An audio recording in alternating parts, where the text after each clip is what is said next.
नमस्कार। 4 चीजें जो किसी बड़े उद्देश्य की प्राप्ति में बाधक बन जाती हैं। एक छोटी सी कहानी के माध्यम से हम यही समझने की कोशिश करेंगे।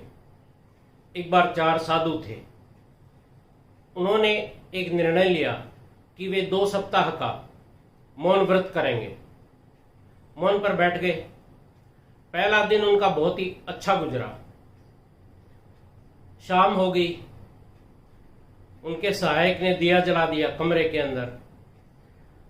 लेकिन हुआ क्या कि जब दिए में तेल खत्म हो गया तो वो अचानक बुझ गया।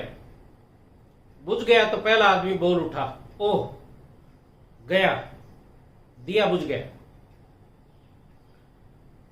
इस पर दूसरे आदमी ने कहा कि तुमने मौन क्यों तोड़ा। जब 2 जने बोल गए तो तीसरे से भी रहा नहीं गया, उसे गुस्सा आ गया। उसने कहा, आप लोग कर क्या रहे हैं? हम लोग मौन पर बैठे हैं, आप लोगों को इतनी भी समझ नहीं है।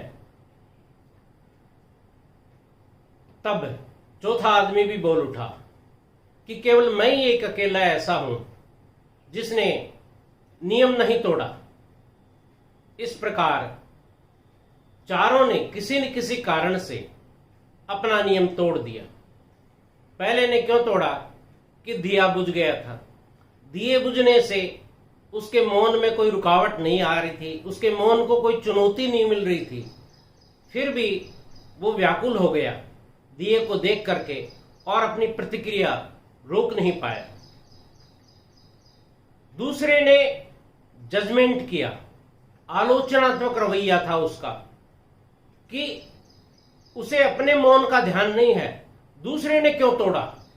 इस बात से वो परेशान हो गया। और तीसरे का भी ध्यान अपने उद्देश्य में नहीं था।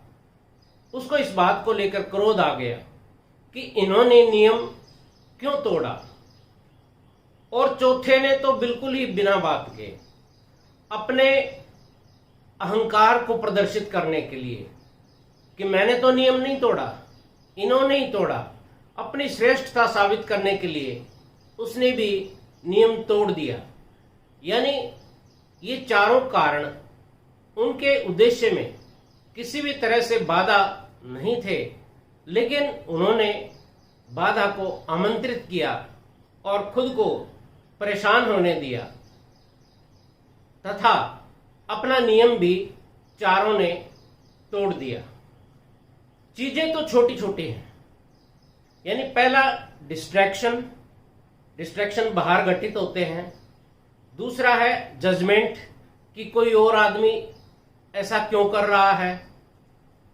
तीसरा है क्रोध, जिन चीजों पर हमारा नियंत्रण नहीं है उन पर क्रोध करना। और चौथा है सिर्फ अपनी उपलब्धि के अंदर ही खुश होना और उस खुशी में नियम को तोड़ देना। ये 4 चीजें हैं जो बड़े चुपके से किसी बड़े उद्देश्य को विफल कर देती हैं।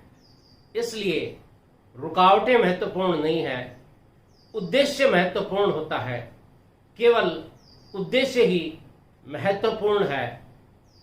बड़ी चीजों से आदमी पार पा जाता है, लेकिन छोटी चीजें उसके लिए रुकावट पैदा कर देती हैं।